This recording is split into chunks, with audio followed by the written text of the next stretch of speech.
Hello, everybody, and welcome to the Tip of the Ice-Burgh podcast, brought to you as always by InsideThePenguins.com, a proud affiliate of the Hockey News. I'm your host, Nick Brlansky, joined as always by Nick Horwat, and the Pittsburgh Penguins are back in action later tonight. They are 10-10-0. They take on the 10-10-0 Nashville Predators later this evening. We're going to have a lot to talk about today. Bryan Rust is nearing his return, a massive story for the Pittsburgh Penguins.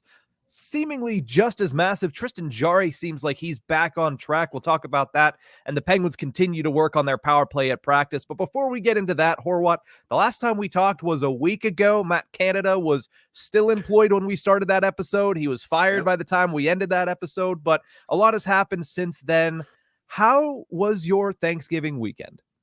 That was pretty good. Kind of busy. I had to work late into the night on Wednesday after a 1-0 shutout loss. It was one of those close games where if certain areas of this team were rolling on all cylinders, it was maybe had a different outcome. Maybe if Jonathan Quick didn't turn back the clock about 11 to 12 years, maybe there would have been a different outcome. But that was Wednesday night. Friday night, that game needs no introduction. Good old blowing third period leads. And then a huge bounce back win against the Toronto Maple Leafs. I'm sure one that we'll dive a little deeper into, considering some of the details that of the topics we're discussing. Jarry amongst them, the power play amongst them. Plenty of good to come out of that game. It felt like a pretty solid win. I think that third period left a lot to be desired in terms of offense. You could say they shut them down. I would say Jarry shut the Leafs down. He faced 12 shots, stopped all 12, and got a couple of lucky bounces, whereas the Penguins only had 3 shots. So Jarry shut them down more than the whole team did. But it was a busy weekend. I mean, had a day off, and honestly, didn't eat that much. Oh, see, I'm on the opposite end of the spectrum. I need to announce a public apology to my gut, because what I did to my stomach over this weekend, probably the worst 4 days of eating I have had since college. Probably the worst 4 days, like the worst compounding stretch of eating I had since Suicide 6, which was a eating competition we had in college where we ate at 6 fast food restaurants within 6 hours. It was within 3 hours. We got there pretty quickly. But like, this weekend was bad. This weekend was horrible to the point where like Sunday and Monday, my digestive system was fighting back in a big way. Like, I had obviously Thanksgiving, which is phenomenal. Turkey, mashed potatoes, corn, gravy, all that fun stuff. Leftovers, dessert. My wife made a beautiful coffee cake that I'm still eating to this day. Oh, nice. It's so good. Sourdough included. Like, it was very good.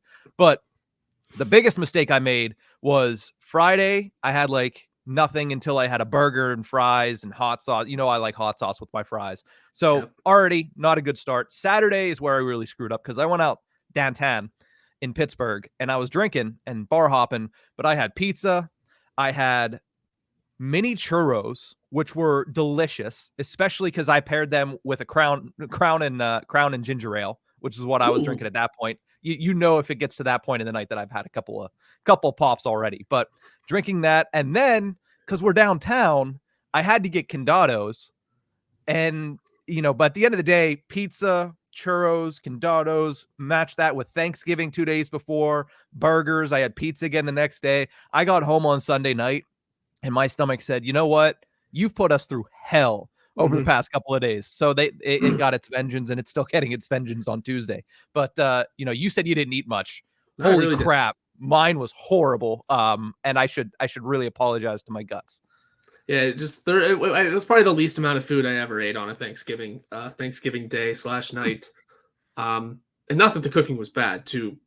My girlfriend Megan's mother, great food. I was just full for some reason that day, and also probably worried about work that I had to go do the next 48 hours. Yeah. So then, and then I had Sunday off and worked at Stage E and got to see Bush afterwards. So I'd say my weekend was pretty solid otherwise. Yeah, there you go. You couldn't eat because you were worried about when Bryan Rust would be able to return to the Pittsburgh Penguins lineup. And fortunately for you, Horwat, you don't have to worry much longer. It appears that he is close to return for the Pittsburgh Penguins could return as early as this evening against the Nashville Predators. Yesterday, he practiced in full capacity with the team, in full contact capacity, I should say, including some time on the top power play unit, which we'll talk about later in the show. He's still classified as day-to-day by Mike Sullivan right now, but with 16 points in 17 games whenever he returns, whether that is tonight against the Predators or if that's Thursday against the Tampa Bay Lightning, it is a huge boost for the Pittsburgh Penguins. Yeah, Mike Sullivan classified him as day-to-day, but he also did specify that he expects him to be a game-time decision come tonight, come 8 o'clock tonight, good old hour time zone change. Yeah, so that'll be that. That'll be a good little boost because the Penguins need his scoring touch back in the lineup, wherever it may be. I think there's some real questions that could be, where does he go? I think that top power play unit's going to be the easy answer for there because, first of all, that was like the only real work the Penguins did. I mean, they did small drills beforehand, but they did about a metric truckload of power play work yesterday, and with some filtering in and out of ways to run the power play. But the lines seemed pretty consistent with Bryan Rust being on the first one, and that second one looked like a tryout, man. I don't know what to say about it, but there's still some changes that could happen there we'll get to. But as for Bryan Rust, he took enough work that it really seemed like he'd be back. Yeah, now the big question becomes, where does he play once he returns? I think there's a lot of people that would just simply say, hey, put him back on the first line, because that first line was fantastic when he was healthy, and that was fantastic the first 17 games of the season, which I agree with you. I get it. It was one of the best lines in hockey, which was Gensel, Crosby, and Bryan Rust for the first quarter of the season. 7th in the NHL in expected goals to this point still, with a minimum of 100 minutes played together. They're 7th right now in that statistical category, and three of them are, all three of them, I should say, are in the Penguins' top 5 in scoring this season. Crosby obviously having that phenomenal year. Jake Gensel showing the playmaking side of him, but also scoring 7 goals to this point. And Bryan Rust being, again, a pleasant surprise at how much he is contributing on the score sheet. So I get why people would say just put him on the first line, don't overthink it, but I don't think it's an overthinking to say that he might be better served playing on another line. Maybe not for him, but maybe for the remainder of the team. Yeah, it's because that second line has gone pretty flat, pretty much just no-showing. Not no-showing, but you can tell there's still chemistry. You can still tell that chemistry is there between Malkin and Smith. They're still making things happen. Just all of a sudden, that finishing ability has disappeared, but disappeared. And Alex Nylander being added to it, as much as they had chemistry beforehand, or at least Malkin and Nylander with Jason Zucker last year. As much as that chemistry was there before, Nylander really didn't finish much last year, and he still isn't finishing this year. So you can see that there's definitely things happening with that line, and they're still creating, but nothing is being capitalized on. Nothing is being finished upon. So that's a tough trio, man. And Bryan Rust in there could work pretty well if he's able to continue finishing and help Malkin and Smith get back onto their horse. Because again, like they still have it. You can tell they still have it. It's just a matter of finding the back of the net now. Yeah, and here's the thing with Bryan Rust's game as well. Yes, he has that finishing ability. He has 9 goals already on the season, which he's well on pace. Even with the 3 games missed that he's missed over the past week, he's well on pace to get close to or surpass that 30-goal mark for the first time in his career. Hot take by me, looking like a little less and less hot as the season goes on. But he also has 7 assists. He's a playmaker. He's somebody that makes a smart pass. He makes the right pass, and he performs it well. He executes well. So he's somebody that I think would really help that second line. And like you mentioned, they're struggling a lot. In the last 6 games, Malkin and Riley Smith have combined for 1 point, and it was an empty net goal for Evgeny Malkin in the Vegas Golden Knights game. Riley Smith himself has gone goalless in 10 straight. The last time he scored was a multi-goal performance against the San Jose Sharks. So that line is officially cold. I think we can say at least that. That line is officially cold, and it needs somebody other than Alex Nylander to go on that line and try to spark some change and spark some difference. I don't know if it's because early in the season, nobody had seen what Smith and Malkin can do, and now there's a little bit of tape on that. People forget that these teams do tape study before they go in and play games. So maybe the tape has taken away some of those easy lanes, those easy plays that Malkin and Riley Smith were able to capitalize on early in the season because there wasn't tape on them. But they need something to change the dynamic of that line again, and they need something to spark that line because the Penguins, they can't go for long stretches with these two still struggling because they need that second line more than ever. Fortunately, in recent weeks, the third and fourth line have started to score a little bit more. The blue line has started to score a little bit more. That's helped supplant it and help keep the Penguins afloat. But the Penguins can't be puttering around at 500 all season long if they have hopes and aspirations of making the playoffs and making a run. So they need the second line to be better. And I think adding Bryan Rust to that unit is certainly going to go a long way if they decide to do that. Yeah, it would go a long way. And this also puts a good emphasis on the work that Drew O'Connor's done on the first line, right? It's he's looked really good in terms of I think he's faster than he realizes. Every now and again, you'll see him skate and with open lanes or with some open ice, and next thing you know, the puck's 20 feet behind him because he's faster than he realizes. He can't keep on his feet sometimes, but if he's able to hone in the speed, he's got great work ethic that could easily open up some chances for Crosby and Gensel again. It's quickly a Dom Simone situation where it is, what is this name, Drew O'Connor, doing on the first line next to Sidney Crosby? Well, he's playing a specific style of hockey that doesn't necessarily equal first line minutes, but he's looked real good doing it. I asked Sullivan about it after the first game, I think it was, that they were on sharing a line together, which I think was the Ranger game. Yep.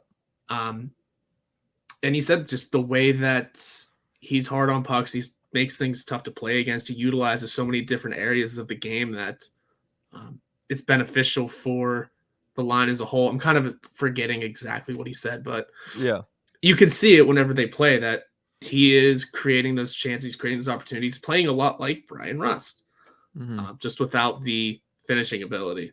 But that's what Crosby and Gensel are there for.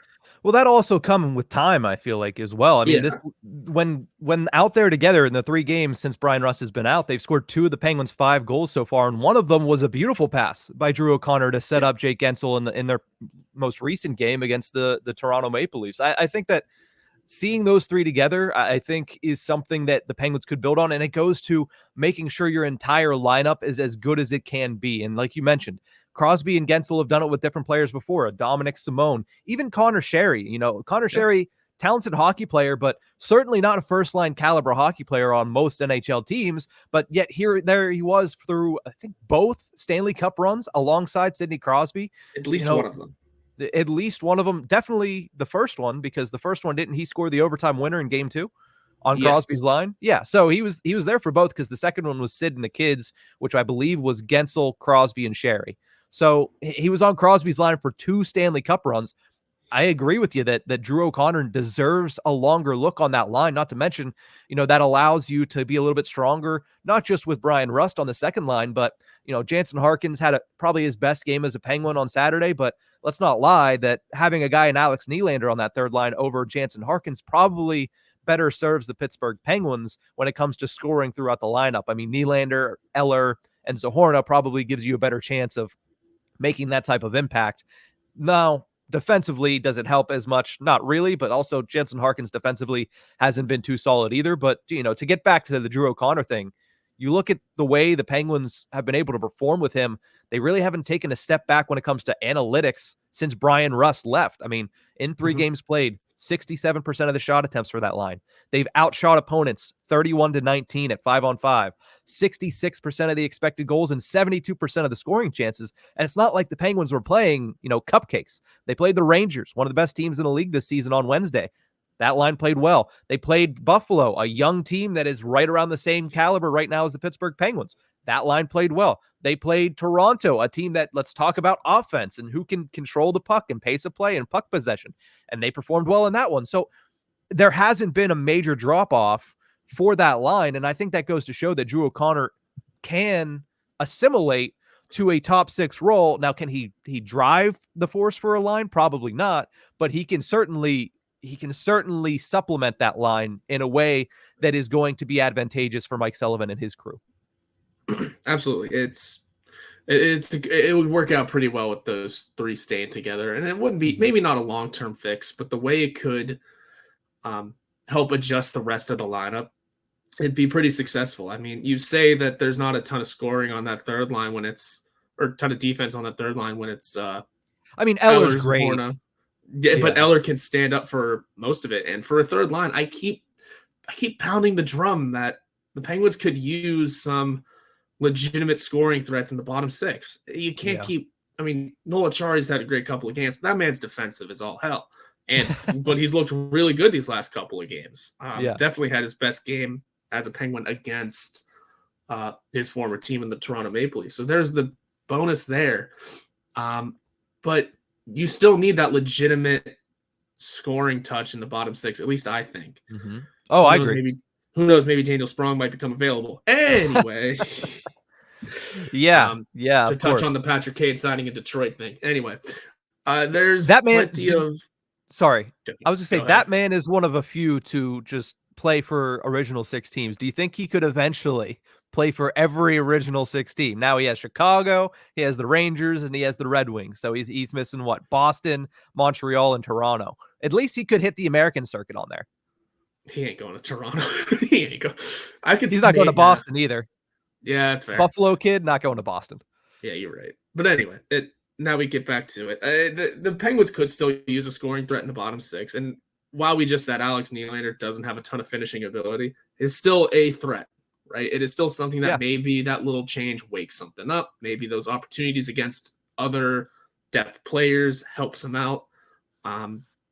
There's all kind of options, and leaving Drew O'Connor in that first line role it has that ripple effect to implement different areas of this lineup. And honestly, as much as I tried drawing up something that would look like my quote unquote ideal lineup for this team, I mean, I would first of all, I'd be getting a new third line center, but that's because I like Lars Eller just as a fourth guy. I don't know. I think who knows who falls where, but I'd say Nylander falling into the bottom six is a perfect situation too. Yeah, and I'll throw out a name, and this is the first time. I mean, he had a slow start to the season in Wilkes-Barre, but he is heated up a little bit more as of late. In his first 7 games, he had 1 goal, no assist. In his last 8, he has 6 points, 3 of them being goals. He's a right winger. He's somebody that I think would bring some offense to the bottom six. He's somebody that we saw have pretty good chemistry with Radim Zohorna in preseason. For the first time this season, I'm banging the drum for Valtteri Puustinen to get a shot on the third line for the Pittsburgh Penguins. We'll see how it goes. It's got a long line of a big group of NHL ready talent around him and in front of him. And who knows where they pick from. Yeah. But here's the thing. I mean, historically, especially over the past 2 seasons, it seemed like Mike Sullivan's simplified things saying, hey, whoever's the hot hand in Wilkes-Barre at the time of need, we're calling him up. Jonathan Gruden got 2 call-ups because of that. Now this year it was only about 4 hours, but he still got the call-up because he had been scoring in recent games. Valtteri Puustinen starting to heat up at the AHL level. Maybe you see him get that call. Maybe you see him get that opportunity on the Penguins' third line. But regardless, the Penguins do need the third and the fourth line to continue scoring. They've been doing a pretty good job of that over the past week or so. I mean, Lars Eller had a nice goal on Friday against Buffalo. Like you mentioned, Noel Acciari has 2 goals in the last 4 games. He's starting to find the puck a little bit more. Matt Nieto is an interesting individual that we'll probably have to dive deeper on. But, the bottom six is coming up with some supplemental scoring just in time, too, because like we mentioned, the second line has gone on a drought here. The Penguins need all 4 of their lines, really, to get at least a level higher, other than maybe the first line, because the first line's been good all season long. But we're going to take a quick break. When we return, Tristan Jarry is back on track. Is this what we should have expected? And what have we seen over the past couple of weeks that has led to his numbers skyrocketing through the NHL statistical categories? We'll be right back.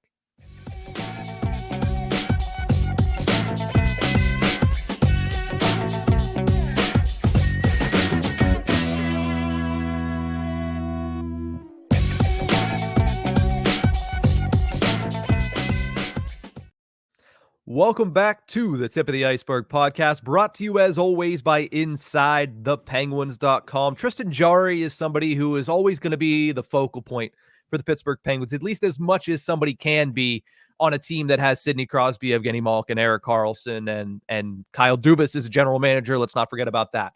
But Tristan Jarry and his performance is always going to be under a microscope, especially following the signing of a 5-year, $5+ million deal. And he started off the season pretty slow, and as you can imagine, people were not happy to see that. But quietly, Horwat, he's been piecing together a stellar month of November, and it all dates back to when he called himself out following the loss to the Anaheim Ducks on home ice, where he gave up a goal with about 11 seconds to go against Mason McTavish, and they lost 4-3 in regulation. Since then, Tristan Jarry, and I put this on Twitter as well, or X, or whatever you need to call it, 5-3 with a .934 save percentage, a 2 flat goals against average. You want to talk about giving your team a chance to win, scoring only 2 goals or allowing only 2 goals. It's a perfect way to do that on a team that has Crosby, Malkin, all those players. And now sits 7th in the National Hockey League in goals saved above expected. This is nothing new, though. Like, November and December are the months of luxury when it comes to Tristan Jarry. Historically, his best months by far, not even close, because every other month he's 909 save percentage, 908 save percentage, 908, 907, 906. In November, 925 save percentage, 5 career shutouts. In December, 928 save percentage, 4 career shutouts in that month. No other month does he have more than 2 shutouts. So that goes into it as well. But this guy is lethal in the months of November and December. What have you seen from Jarry in recent weeks that you believe has led to this turnaround other than the mystical magic of the calendar?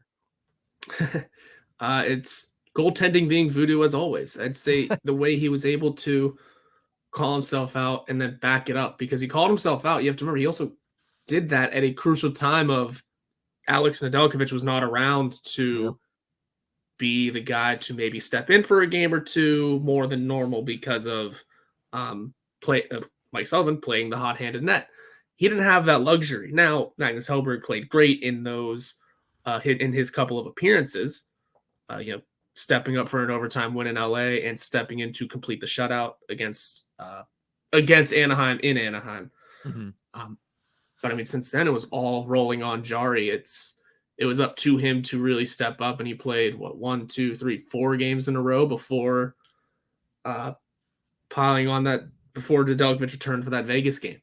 Some of those were losses, yeah, but Mike Sullivan said that Jarry is the reason why they kept in a lot of those games, at least why they were still there. There's another question I asked, especially after the Toronto game. I asked Sullivan that about Jarry's play in that one specifically, and how good it was for him to get a tight win rather than one of those shutout blowouts sort of situations. And because he made those 12 saves in the third period against one of the, I don't want to say one of the hottest offenses in the league, but against snipers and scorers like Marner, Matthews, Tavares, he shut him down. And, Sullivan said that it was the kind of game that big for him, but also big for the players in front of him, that their goalie's making those saves. He's able to build the ground that he needs to rise on. And it's slowly adding that momentum. Again, the Buffalo game wasn't him, but it was that Rangers game. I keep going back to it because, again, that's a game that if one goal goes in for the Penguins, it's a different outcome probably. Jarry was standing on his head the entire time. And then Sullivan referenced the Carolina game. Yeah. I don't remember much of it. A lot of tap-ins. I don't remember Jarry keeping up in it just because it was kind of a more noticeable loss. But whenever he first said Carolina, I was like, did you mean New York? And then I kind of remembered, no, he meant Carolina, as weird as that might sound. So even in the losses, because he was riding a 3 or 4 game losing streak going into that Toronto game, didn't seem like it though. Those numbers, the outside of the record, have been on the rise. Those analytical numbers have been on the rise. He's a top 10 goalie, and I think it's number 7. That's why I said that. Goalie in the league in terms of those analytical numbers. So he's been pushing for a much more respectable run. It's a matter of finding the wins now, though, and that's what the team in front of him needs to help him with. Yeah, it would certainly help if they scored a little bit more, because you look at what he's been able to do, and the thing that's interesting to me about this is we've seen him in the past, Novembers and Decembers. We talked about it earlier in the segment. We've seen him get dominant in those months, but the problem is usually in those months he's dominant and he's not allowing anything. Like Mm-hmm. the goals have to be grade A goals, fantastic opportunities with solid snipers beating them. In this stretch, he's not been rock solid. He's given up his fair share of weak goals. I mean, you can go back as early as the Toronto game. Both of those goals in the first period were poor rebound control. You know, he gave up the open net. It was pass off the pads. The defense, yes, you would like to see if they could get a stick lift or win a puck battle in front. But when both goals in that quick of succession happen the same way, it's on the goaltender as well to make sure that you don't give up that juicy rebound right in front of the goal, or that you kick it or deflect it out of danger. And he wasn't able to do that. He's given up some weak goals throughout this past couple of weeks, this run in November. But the thing that I've noticed from him is his ability to not let that get to him, his ability to not let that ruin the remainder of the night, his ability to bounce back and get back into that shutdown type of mindset. Like you mentioned on Saturday, he didn't give anything up after those 2 quick goals. Nothing. You mentioned on Wednesday, Thanksgiving Eve, that first goal, yes, it was a breakaway, but still you might have wanted to have that one back against Alexis Lafreniere. I don't know how to say that name. People always cook me for it. But however you say his name, maybe you wanted to have that back. But again, shut down the rest of the day. Unfortunately, the Pittsburgh Penguins got shut down by, the corpse of Jonathan Quick. But, at the end of the day, that's the thing that I'm recognizing the most. And that's the biggest change to me, is the fact that, historically, if he has a bad game, he has a bad game. It's a bad game and there's no redeeming qualities. This season, it seems like, I don't know if it's Andy Chiodo and the work he's doing, because Alex Nedeljkovic has mentioned that as well in one of his post-game press conferences, that he works with Cheeto on making sure that, next goal mentality, keeping the next one out, keeping the next shot out. I don't know if that might also, be working for Tristan Jarry, who, as we've seen this season, is getting better at bouncing back after giving up goals and not letting things snowball. And I think that's something that could help make his numbers a little bit more sustainable once the calendar flips to 2024. Yeah, he's been able to really close out the games, because you mentioned the Toronto game. He gave up those first 2 goals, and the Penguins scored in between there. With 3 goals coming in the matter of however many minutes it was like just a handful of minutes into the game. Yeah. You're thinking either this is going to be a long night or this is going to be firehouse hockey. It turned out to be neither of those things after that second goal. After that second Toronto goal, it turned out to be pretty shut down. Again, the fourth line is the one that contributed the game tying goal, and then the defense and the fourth line is what contributed the game winner. It ended up being that, and then nothing in the third period. It was Tristan Jarry stepping up. For the New York game, that one goal came off of a turnover, if I'm not mistaken. So Ryan Graves, so you don't the create usual that. suspect. Darn it, I want him to be good so bad. You don't create that turnover, maybe that goal doesn't happen. Or like I said, maybe if you just pot 1 power play goal, completely different outcome on 5 chances. Or that opportunity that Jake Gensel and Sidney Crosby had on the 2-on-1, that was really where I've realized Jonathan Quick turned back the clock 11 years. Oh, by the way, he's undefeated on the year 2. Or at least he was. I don't know if he still is.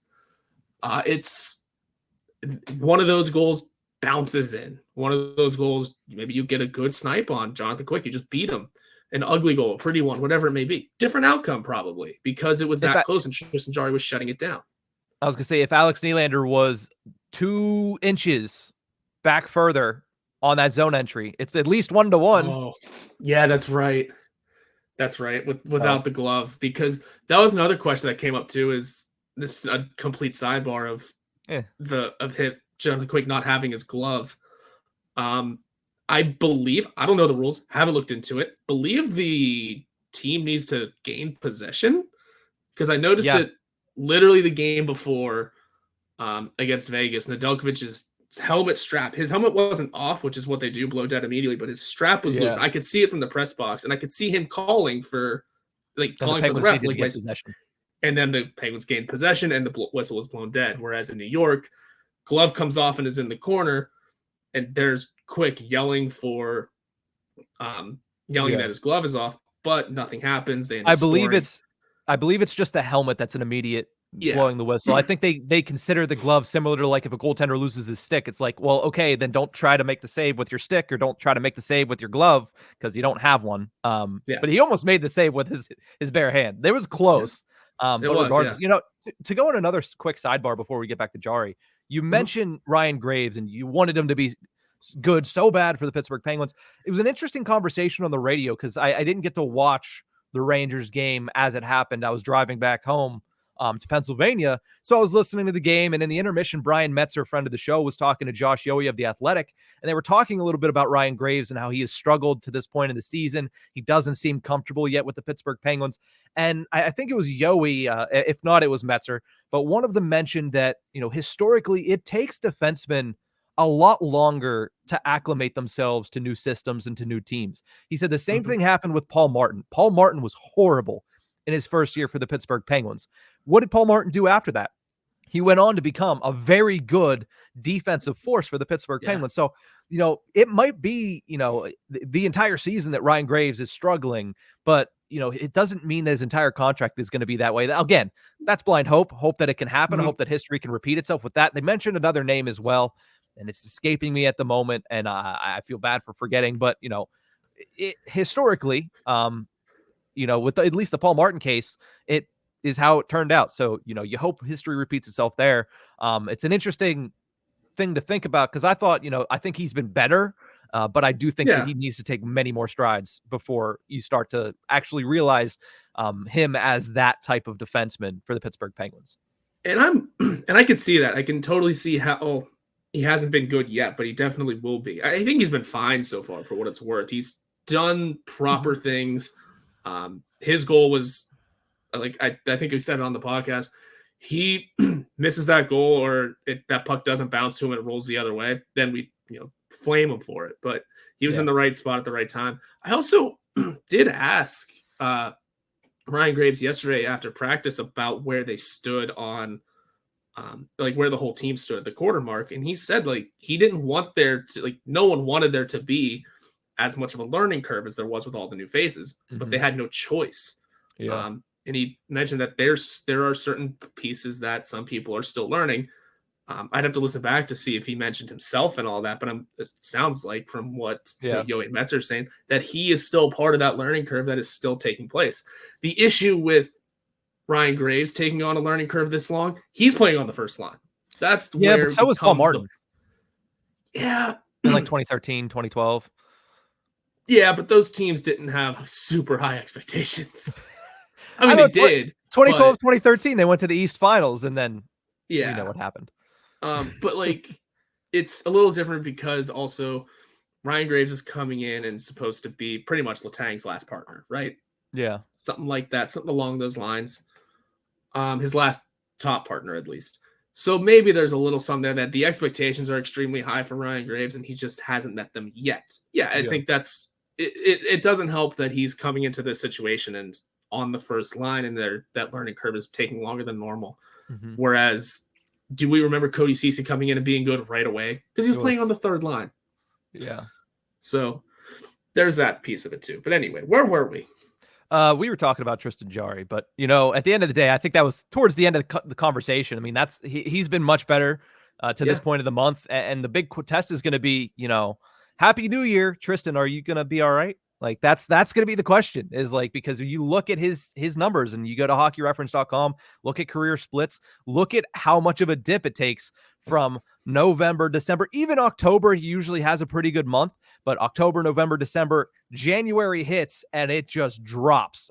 Everything drops about 2 or 3 massively notches, whatever it is, drops down to 908, 906 for the save percentage, jumps up to 2.8, 2.9 for the goals against average instead of the 2.1 to 2.3 that he has in November and December. So the real test is going to be, once that new year turns around, how is he able to perform? I think the most interesting split that he has is he's 3-0 in the month of May. Is it May? Either May or April. He's 3-0, but he has an 890 save percentage or something like that. I'd have to go back and look at it, but it's a crazy split because you're how did the Penguins win those games? Because clearly it wasn't because of him. But I digress on that point. May would have maybe been playoffs. Yeah, but it was all regular season. Ooh, So maybe ugly. it's April. Maybe he's 3-0 in April with like an 890 save percentage or something like that. I'd have to go back and look at it. I did my research a little too early this morning. But we're going to take a quick break. When we return, I talked about it yesterday on Ice-Burgh To Go. We're going to talk about it a little bit more today on Tip of the Iceberg. The Penguins power play is the biggest question mark surrounding this team 20 games into the season. And we have to keep talking about it because they keep trying to make changes. And however slight they may be, they don't actually create results on the ice, or at least haven't to this point. We'll talk about that after the break.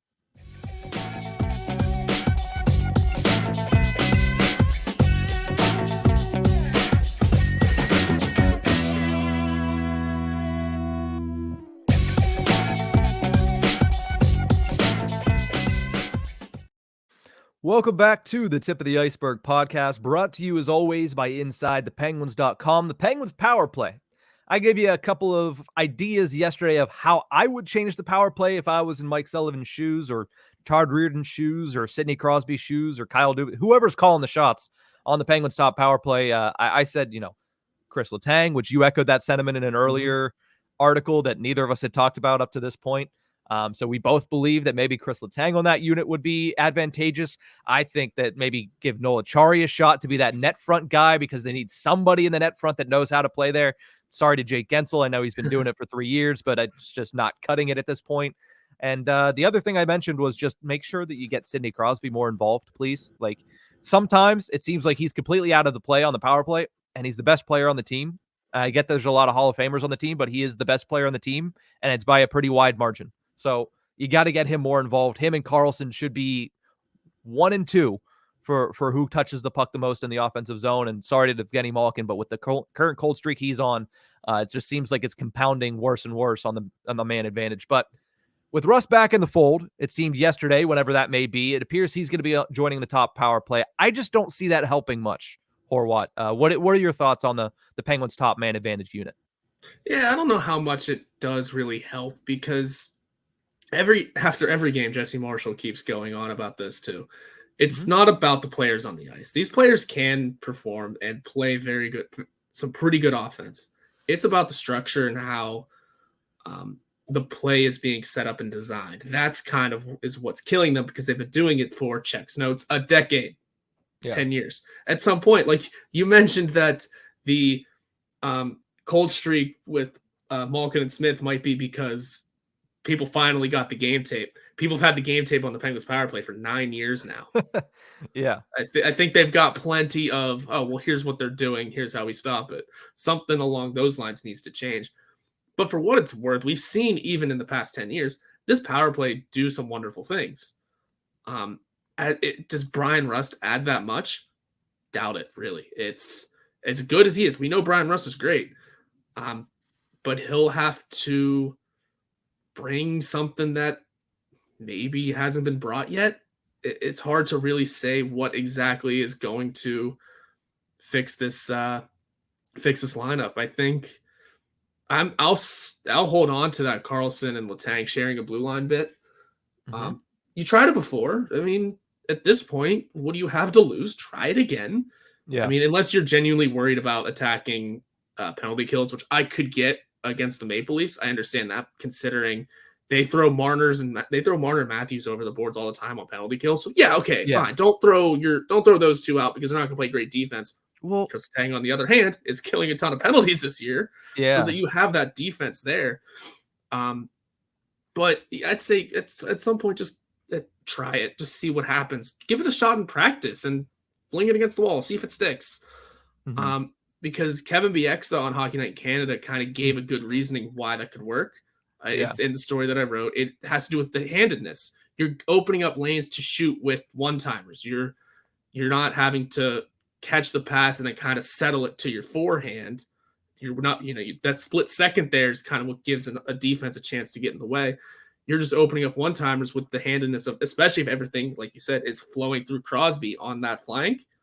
You find a right-handed shot on the blue line, he can fire away if he wants to, or if he wants to pass it, you have another right-handed shot on the other end of the blue line that he can shoot it. Malkin kind of becomes irrelevant in this situation, but so be it. And then also whoever you want in the net front. Noel Acciari is a hell of a fun idea. Yeah, if we're just drawing this up on the fly right now, based on what you said, it sparked something. Like yesterday, I said Noel Acciari, and I was kind of if ands or buts on the other four. I just kind of wanted to see Noel Acciari. That was the point I was trying to get across. Yeah, But with you saying that, Letang on the left side because he's a right shot, you got that one timer. Carlson is the quarterback. I like that a lot. Jake Gensel on the right flank. He's a lefty that opens up a one-timer. He's a 40-goal scorer twice in this league. He's a perennial 30-goal scorer in this league. Get him more shooting opportunities, which is something else I mentioned yesterday. Noel Acciari in the net front because he is a dog and he can deal with that. And literally the quote he had after the Toronto game was, well, the first time I wasn't able, I was knocked out of the net front. So on that game-winning goal, I wanted to make sure I took his eyes. That is something that nobody else on this team seems to understand. Take the goalie's eyes away. Get Noel Acciari in the net front. That way you have the three up top, 2 one-timer opportunities. Carlson at the point because he's a quarterback on the power play. Acciari taking away the eyes, and Crosby is just a floating assassin, whether that's in the bumper position, whether you want him to go down low and try to make a move, let him be a floating assassin in that middle area, in the rail of the ice, which is between the dots. Let him be an assassin there, whether that's high tips, which he's really good at, or whether that's getting down low and being 2 net front guys, him and Acciari becoming tough to, get out of there because Achari's tough to move. Crosby is one of the strongest players when it comes to his lower body in the NHL. Like, I feel like that would be, at the very least, a different look, right? Something you haven't put on tape this season and really haven't put on tape ever because Acciari and Carlson are 2 new variables. But to continue just being like, well, everything else is fine, but that left flank needs something different. I get it. Jared McCann's not walking through those doors. Phil Kessel, circa 2018, is not walking through those doors. You're not going to get a left flank at the ability of those guys because they were great when they were here and doing that. But like last year, you did the same thing. It was, well, now Rust is on the left flank. Okay, well, now it's still not working. Okay, well, Raquel is on the left flank. We're going to change things up. They finished 14th on the power play last year doing that. Not bad, but middle of the road. Certainly something you want to see better because you have all this talent. Well, this year they're 26th, and they're still saying, you know what? Riley Smith on the left flank. That's going to change things. And it's like, come on, guys. Like, how often do we have to do the same thing and realize something else needs to change? And I think one of them, and I mentioned it a couple times, nothing against Evgeny Malkin. Evgeny Malkin might need to be the change when it comes to personnel-wise. But as you mentioned, and Jesse Marshall mentions copious amounts of times on X, the system might also need to change, guys. Let's stop banging our head against the wall and hoping something changes when we don't change anything around it. Yeah, it was hard to tell exactly what they could have been working on at practice, but it was definitely a ton of everything on the power play. Yeah. Not so much personnel swaps or changes. Another thing, too, about the power play that this has always been a thing, that second unit doesn't mean anything.